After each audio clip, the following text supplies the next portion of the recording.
5 seconds to go.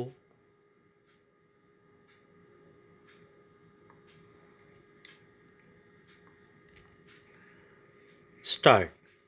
Some people have talked about a big bilingual state, and for my part, I welcome it. I do not mind if Bombay is a city state. I do not mind if any chunk of territory were to go from one side to the other. Maybe there is no sense of provincialism in me. I regard economic and geographical factors as more important. But the thing that is really important is how linguistic minorities are to be treated. Boundaries are bound to overlap wherever you might draw them. There are bound to be bilingual and perhaps trilingual areas. How then are linguistic minorities to be treated? The House will remember that in the Commission's report there is a special reference in the concluding chapters to certain measures, certain protections, certain precautions, certain assurances, certain statutory provisions in regard to the linguistic minorities. I am anxious that these should be implemented.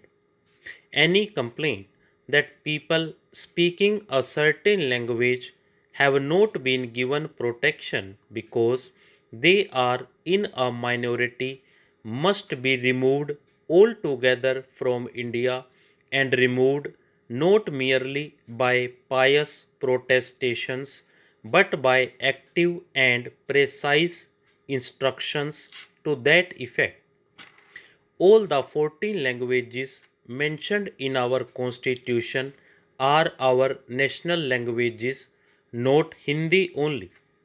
We have said that Hindi, not because of any linguistic superiority, but because it is spread over a larger area and for other reasons, should be an all India language. It should, for official purposes, become an all India language gradually after a certain period. But all the 14 are national languages. We want to encourage them.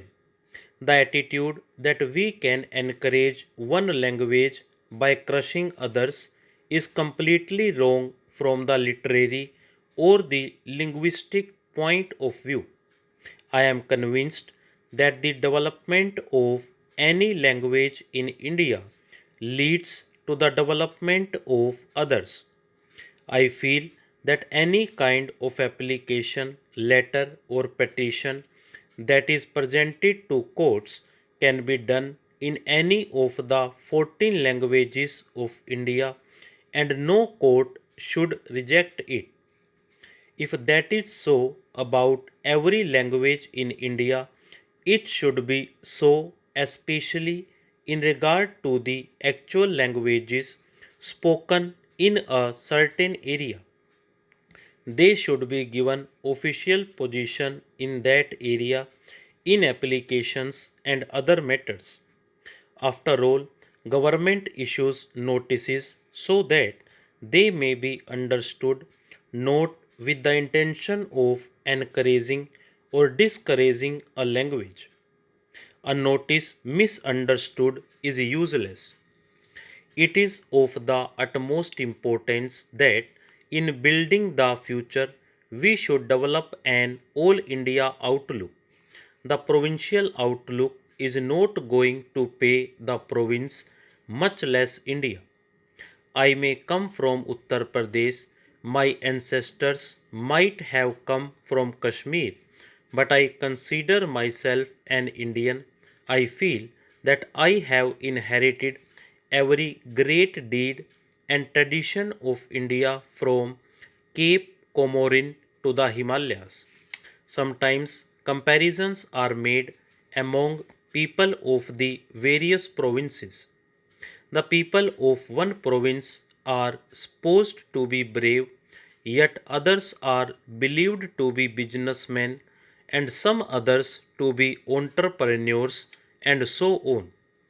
All this thinking is unfortunately the reflex of the caste system, a bane and curse to this country. Which province or state is there in India which does not have a proud tradition of its own? Go to the south, to Tamil Nadu, they have a great language and great traditions, military and the rest. Go the Andhra and they will tell you about the famous Andhra empires of old. I inherit all this legacy. Do you think that I can confine myself to the city of Allahabad, although it is an ancient city because I was born at Allahabad? I claim to have a right to the glory of every other part of India. Everybody knows the vital part Maharashtra has played in India's history, in military achievement, in scholarship, in literature, and finally in the struggle for freedom. The Maharashtrians or Gujaratis or the Tamilians do not require protection. They are big enough.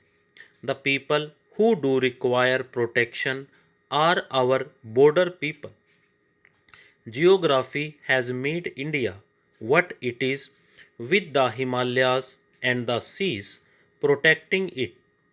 Whatever internal divisions and dissensions and conflicts we have had in India in the past few thousands of years, the concept of India has remained.